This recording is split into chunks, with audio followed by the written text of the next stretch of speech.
Hello everybody, it's Wyvern here with a video doing something a little different from our usual fare, and this time around it is a top 10 list, and this has been a video I've been wanting to do for quite a while. Rather than being a top 10 list of lords or of heroes or of campaign lords or factions or anything like that, or top 10 worst units, best units, I wanted to do a list discussing what I think are the top 10 hidden gems in Quick Match. And these are units that, in my opinion, and this is entirely based on my opinion, are underutilized, can actually deliver, are secretly actually really competitive and really solid if used correctly or in certain matchups.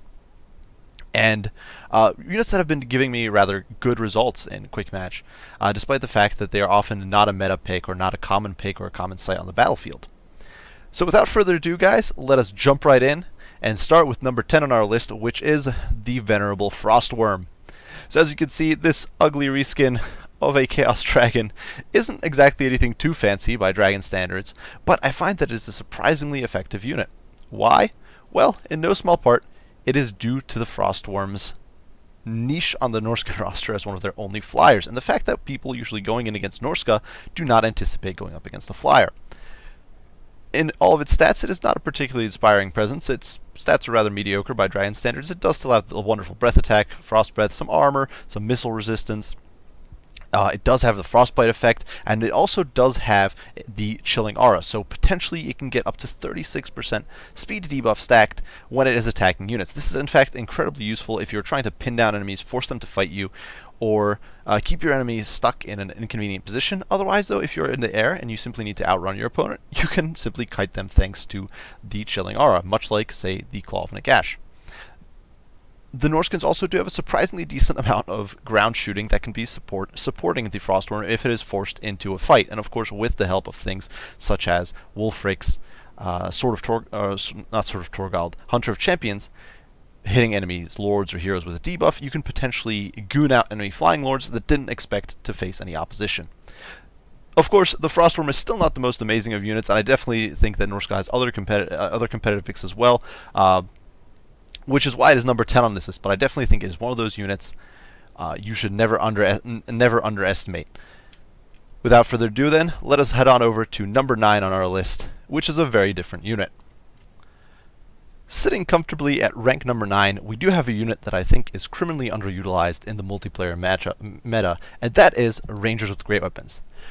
Generally overshadowed by their more tankier and more survivable relatives in the form of the Thunders as well as Bugman's Rangers, you will very rarely see any of the Rangers with Great Weapons units take the field, with the occasional exception of Ulthar's Raiders, who of course apply a stellar debuff to enemy ranged resist.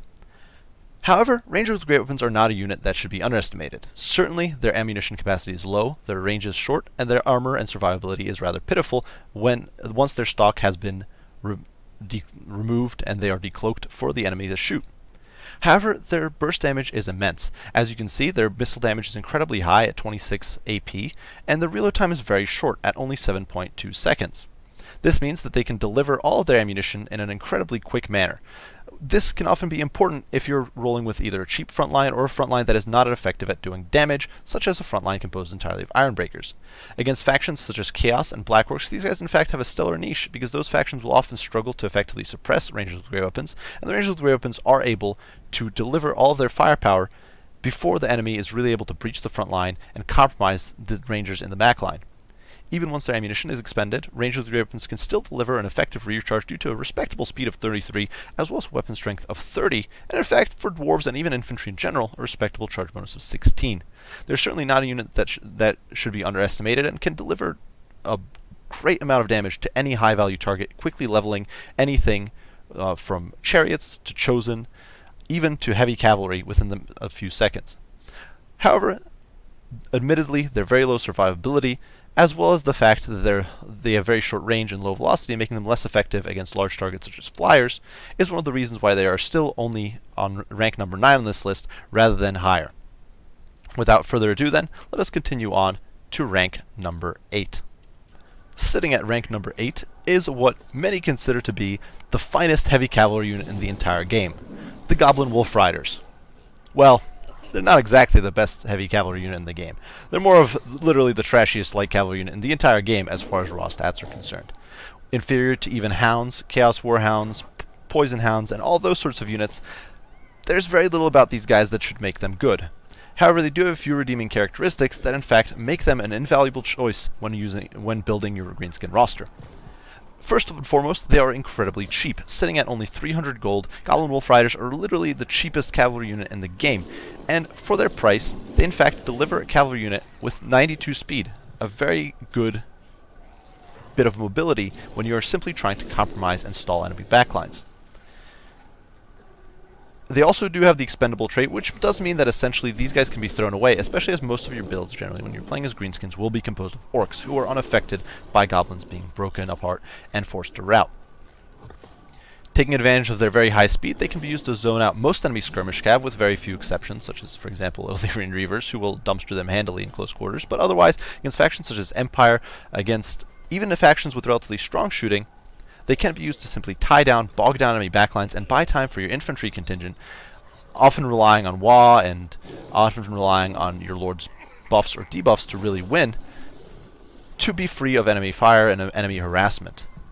They can also be used as a cushion for your boy big guns if you're simply trying to protect them from enemy charges, and they can be used to deliver rear charge penalties, to deliver harassment, and potentially even to pin down enemy lords on the ground due to their high speed, despite the fact that they do lack the poison mechanic that their more expensive brethren, the Spider Riders, have. Due to this high mobility, very low cost, and very good utility, I do think these Goblin Wolf Riders are very much deserving of rank number 8 on this list, though obviously their ability to hard carry matches still leaves much to be desired, and it is why they're only down here. With that out of the way then, we will proceed to number 7, which is a unit that does in fact rely much more on its special mechanics and gimmicks to be a potent sight on the battlefield. At number 7 on the list, we do have the sneaky assassin rats from Clan Eshin, the Death Runners. These guys are infantry that you will see very rarely in quick match or in multiplayer, and this is in no small part due to the relatively specific manner in which these guys must be used.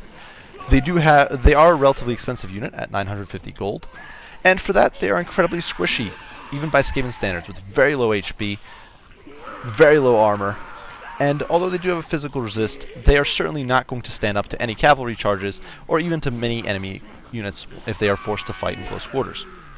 So why are these guys number 7 on the list? Well, it's rather simple, and it's in fact largely guaranteed by one mechanic, and that is Weeping Blade. This is a debuff that they apply when they go into melee with the unit, and it is a minus 50% armor debuff. Not minus 30, such as Armor Sundering, not even minus 50, it is minus 50%, and that means that on units such as Chosen, such as Empire Knights, such as Reichsguard, such as Demigryph Knights, units with monstrous amounts of armor, they can reduce that protection by an immense amount. For example, Reichsguard can be reduced to 60 armor, which means that with a simple Wither, they are then reduced to absolutely 0 armor.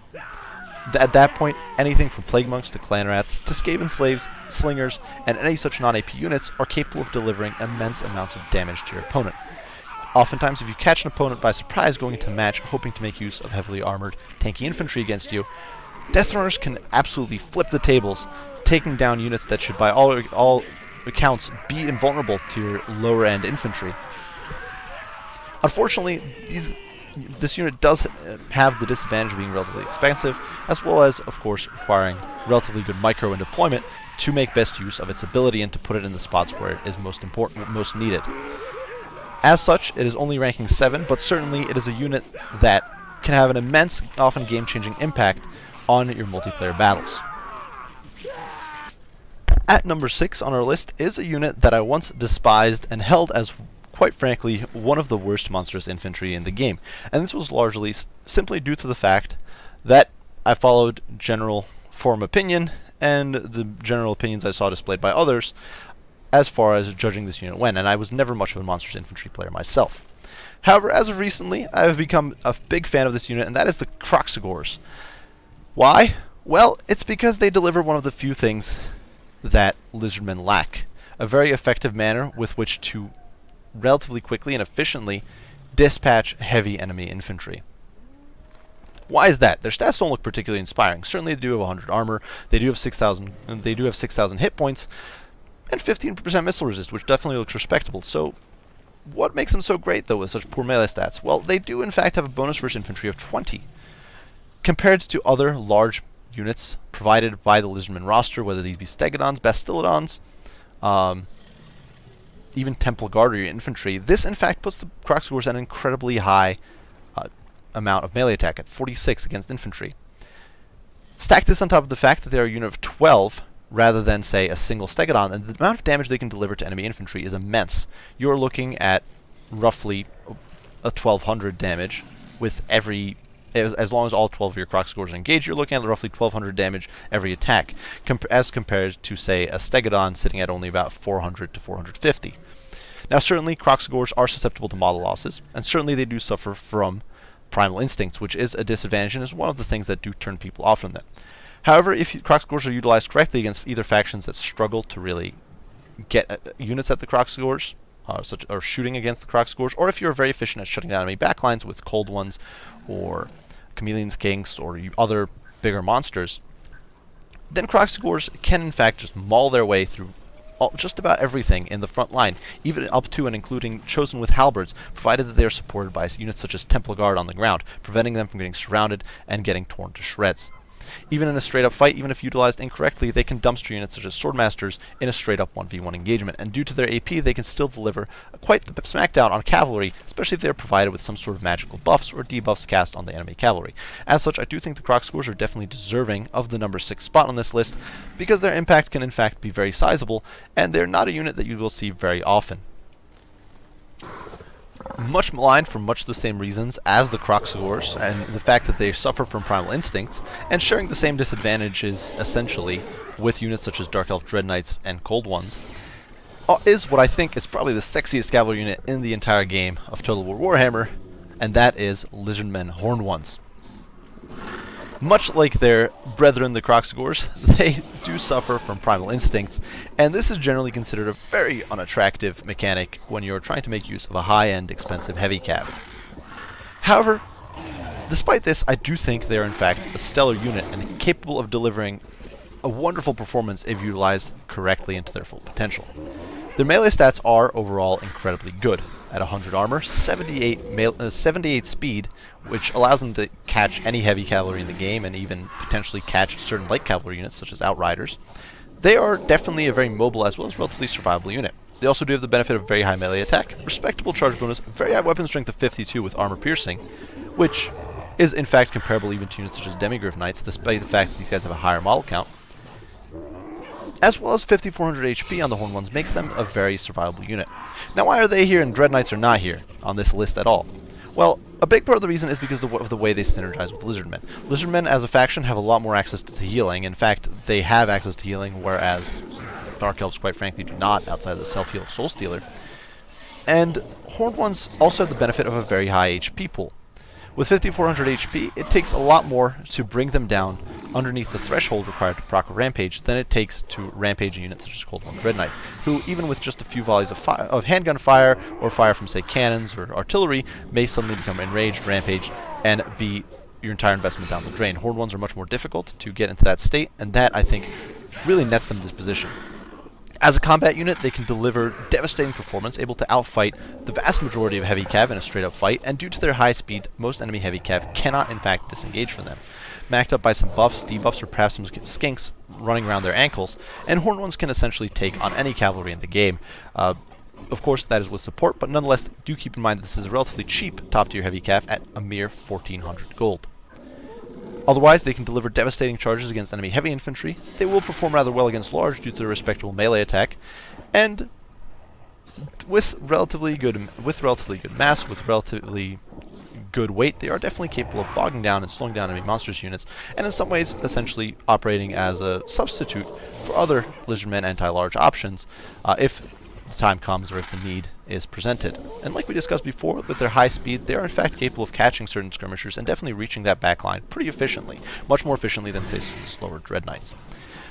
Nonetheless, it is important to admit that Primal Instincts is definitely a disadvantage, and that is really the primary reason these guys are still stuck at number 5, despite the fact that I find them to be a relatively good and definitely game-changing unit if utilized correctly.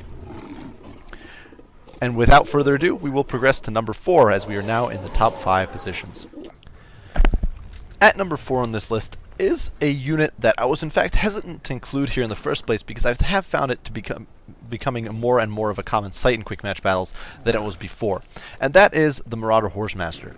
Now, this is a unit that surprisingly I haven't seen too much of in quick match, and I think it largely comes down to the fact that it is a rather expensive light cavalry unit in a roster that already struggles with being cost effective, and that is of course the Chaos roster.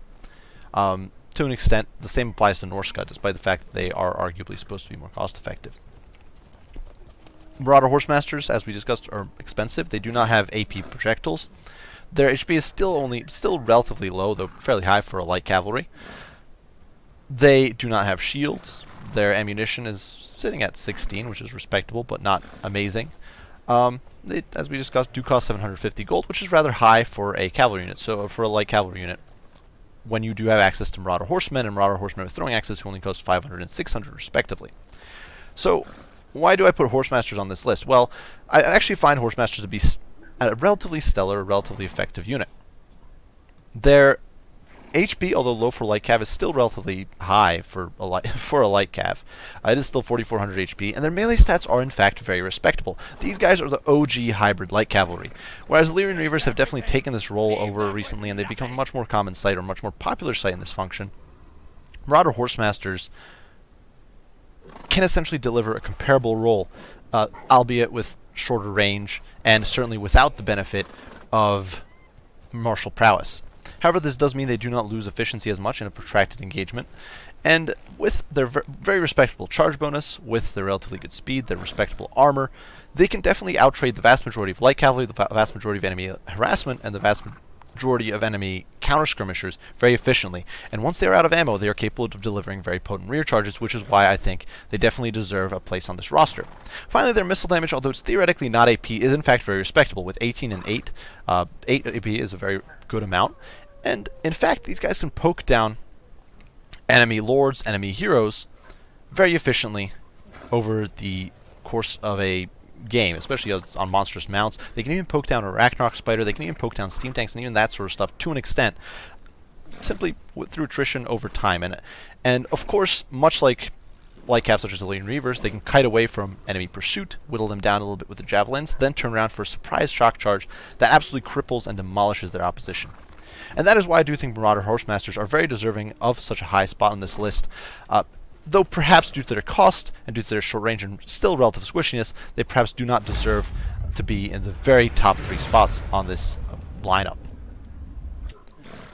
At number 3 is a unit that will perhaps surprise you guys, and perhaps you will think that this is purely due to my pro-Empire bias, and that is Outriders with grenade launchers.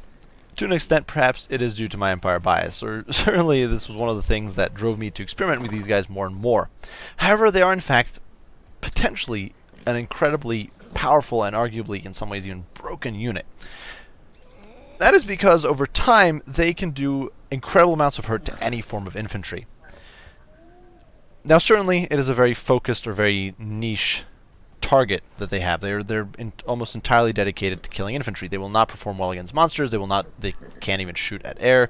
They can't really do much to cavalry, outside of perhaps light cavalry a little bit.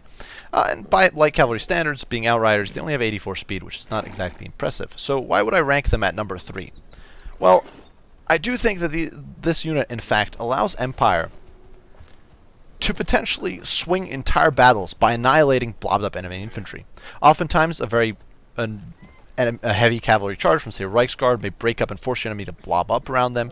Oftentimes you'll see your opponent blobbing up around units such as your Griffins, such as your Demigriffs. They'll be trying to swarm your infantry mobs, and your cheaper infantry might not be able to hold out. Well, Outriders with grenade launchers give you a bit of a fighting chance. Their damage output against infantry is stellar. 68 non-AP might not look that impressive, but then when you look, given that they do have a relatively low model count, but when you look at the exact stats, you can see they in fact have 15 explosive armor piercing damage, and Their base damage with explosives is in fact 34, so against light infantry, these guys will just mow through them. But even against heavily armored infantry, such as Phoenix Guards, such as Swordmasters, even such as Chosen Black Orcs, much less, say, Chaos Warriors or units such as that, Outriders with grenade launchers can deliver absolutely devastating amounts of damage. And where Empire Cavalry, other Empires shooting, potentially even your normal Outriders, can dish out and deal with enemy large targets much more effectively, the blobs of enemy infantry, which are all too often the bane of the Empire's existence, can be dealt with the use of Outriders with grenade launchers. And that is why I rank them at number 3, just because of how much of a game changer they can potentially be, despite the fact that they do not look it, and despite the fact that they are often considered a bit of a meme pick. Furthermore, they do have a bit of arc, which I think is definitely worth mentioning. With 100 range, it's actually passable. It does give them an almost comparable range to a lot of shorter range bows and javelins and that sort of stuff. And they've got very respectable ammo capacity, and definitely they can sort of shoot over the heads of your own troops. They don't even need particularly great positioning. You don't have to be too concerned about flanking around for rear shots or anything like that, just because of how these guys are designed. And that is why I rank them at number 3. Perhaps not deserving of the top spot simply due to their specialization, but because of how much they can swing battles in Empire's favor, in my experience, I definitely do think they deserve to be in one of the top spots. At number 2 on this list is a unit that might perhaps, once again, come as a little bit of a surprise due to the fact that, at least on my channel, I utilize these guys quite a lot. But that is, in fact, Minotaurs with great weapons. And I think that in the current Beastman meta, Minotaurs are often rather underused, and when people do utilize Minotaurs, they will almost inadvertently bring the great weapon variant, which is somewhat more expensive than the normal Minotaurs with shields, or normal Minotaurs and Minotaurs with shields, and does deliver greater performance against large. But despite that, in my experience, that is not the best pick for Beastmen to counteract, in my opinion, even large, much less to serve as your real pinning infantry for dealing with such large targets, or pinning units for dealing with such large targets. And I think Minotaurs with shields, in fact, perform that role far better. Why do I say that? Well, the fact of the matter is that against a lot of factions, such as, say, High Elves, or even Dark Elves and other such factions, Beastmen will, despite the fact they can often swarm enemy backlines and are fairly effective at that, against certain skirmish cav, against harassment from units such as Pistoliers, Elite Removers, even normal archers if your opponent has a wide enough front line, you'll find that your Minotaurs with great weapons will simply fail. Your opponent is able to commit their lords or heroes into a pitched frontline engagement in support of their troops nearby, say their own spears, and in that situation your Minotaurs will struggle greatly. Minotaurs with great weapons also do have much lower melee defense, which makes them more susceptible to cheaper spears, and with their low armor, that is a huge issue for Minotaurs. They will take damage from anything and everything. So that is why I think Minotaurs with shields are such a good unit. Their melee stats are overall, without the bonus rush large, or although they are lacking the bonus rush large, in general against infantry targets and non-large targets, their stats are far better than Minotaurs with great weapons. And their higher melee defenses, as well as their silver shields, provide Minotaurs with shields a certain level of survivability that Minotaurs with great weapons certainly do not possess. I also do find that Minotaurs tend to, due to the fact that they do have fear, they tend to struggle less when they are dealing with units such as dragons or big terror-causing units than, say, a unit of Centaurs. People will often bring Centaurs with throwing axes or Centaurs with great weapons to try to shut those units down, but those units are much more susceptible to taking quite a bit of damage and then routing and never really being able to re-engage once they're below, say, 50% HP, because they start getting terror-routed repeatedly, and of course they're very susceptible to being shot down once again, and that is a serious issue, and that is why I think Minotaurs with shields can in fact fill a great niche. Now you might say, well, they don't have that bonus for large, so they'll struggle. Yes, that is certainly true, but you can compensate for that with your magic, and that is where it's very important to either bring Enfeebling Foe, or bring Mantle of Gorok, or bring other such buffs or debuffs from whatever lore of magic you might be bringing to make your Minotaurs with shields that much more effective at killing large, and to compensate for the disadvantage they've got by not bringing great weapons. However, I do think that this unit is just stellar. They can do great against any sort of enemy infantry, essentially, as long as they're supported by their own infantry. They can catch much of enemy heavy cav when they're on their charge, especially due to this cool mechanic called Blood Greed, which triggers and gives them greater speed.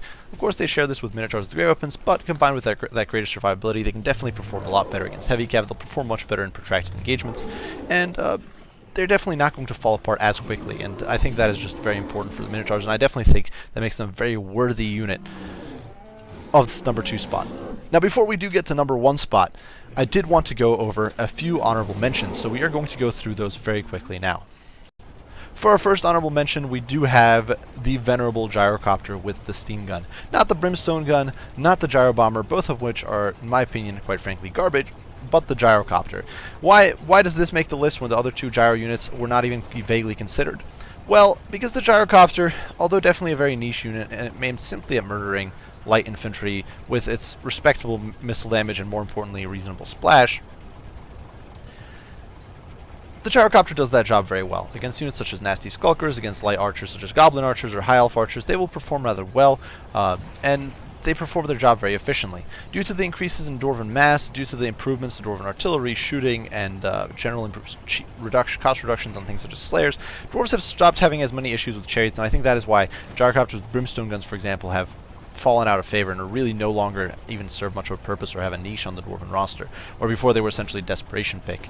However, Gyrocopters, I think, despite everything, are still potentially a good choice, although I still don't think they're necessarily as great as you might get the performance you might get out of things such as Bugman's Rangers, or blasting charges, or Iron Drakes, or even some of your cheaper infantry such as Longbeards or Dwarf Warriors when you're simply trying to deal with squishy enemy troops, but I definitely do think they deserve an honorable mention. Another unit deserving the honorable mention clause, I think, is the vanilla Centaurs. Not Centaurs with great weapons, but simply the classic variant. And that is because, in fact, in my opinion, they are a very solid light cavalry unit.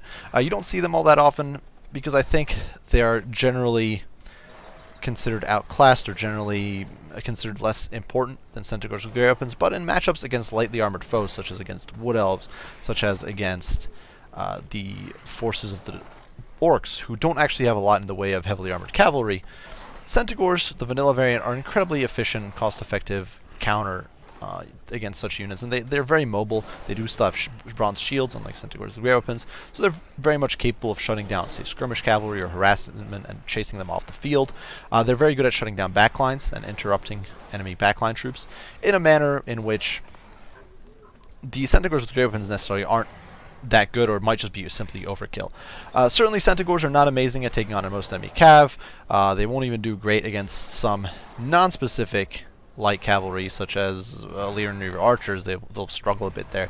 But I do find that they are still a respectable unit, and I definitely think they deserve an honorable mention on this list, just for the amount of utility and use they can bring as a higher-end backline harass and anti-light enemy cav unit when faced against the correct factions. The final honorable mention does go to the Raptor Riders, classic variant, the Cold One Riders. I do believe you sometimes see Cold One Spear Riders. I did give the floor to the Horned ones at rank number 5, but the Cold One Riders are another unit that's grown on me a little bit, and I definitely do think they can potentially serve a little bit of a niche.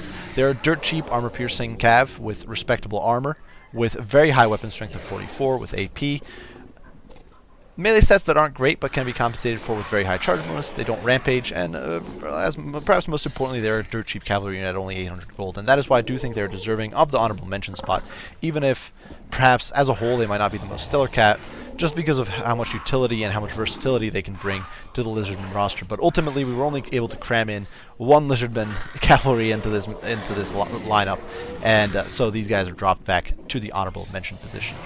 Nonetheless, against units such as against factions with relatively heavy armor, for example dwarves, they can serve a great purpose as a backline harassment tool and as a support cav for your more important Horned ones or for larger monsters. Finally, we have the single most criminally underutilized unit in this entire game, and that is, of course, the Heil Fireborn. An incredibly weak and terrible cavalry on paper. You will almost never see them utilized in Quick Match, but I definitely think they deserve a spot on this. Wait a second, what the hell am I saying? This is the wrong thing. Give me 1 second. We actually have to, we might have to reshoot this a little bit. Just 1 sec. As weak as the Fireborn are, I don't think they quite make the cut for our video here. So just give me 1 second while I find the right units for the top spot.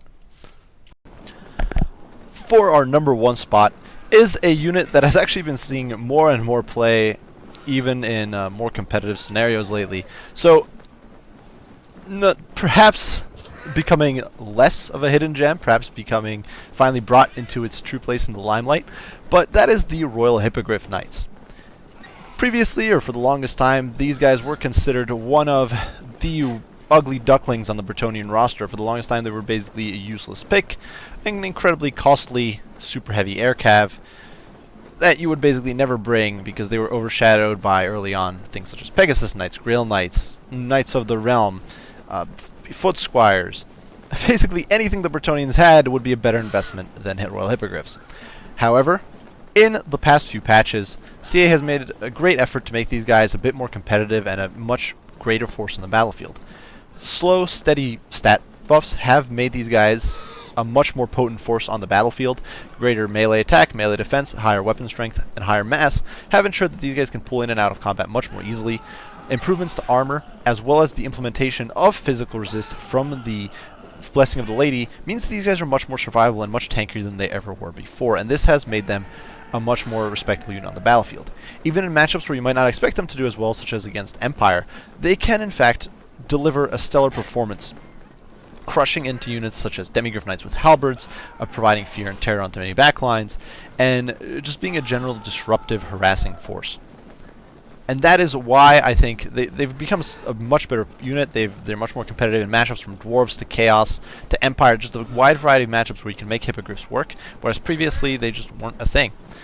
But they're still relatively underutilized. Perhaps this will change in the future as they become a more and more common sight with various YouTubers and tournament players and streamers making use of them. However, at the moment, I would definitely call them the greatest hidden gem simply because of the performance they can deliver, and at the same time they are still one of the most underutilized and underrepresented units on the Bretonnian roster, despite the fact they can take on just about anything from enemy heavy cav to infantry to monsters and backline artillery and shooting and all of those things. So that does round out this list. That does wrap up this top 10. I do hope you guys enjoyed it. I hope you enjoyed this format. If you did, be sure to leave a like and subscribe below, and more importantly, make sure to leave your comments and your input and your thoughts on what I did here, so that I can read them and know what I should improve, or if you guys enjoyed it, or if you didn't. Be sure to let me know so I can know if you guys would like to see more of these top 10 videos, or maybe top 5 for certain things. Breaking down, it could be anything from factions to top lords to top cavalry units, or maybe some stuff that's faction specific, or any of those things. There are definitely a plethora of topics that we could be going over, but I'd love to hear you guys' input, love to hear you guys' thoughts and opinions, and be sure to let me know what you think. As usual, I do appreciate you all for watching, and I hope to see you all in the next one. Wyvern out.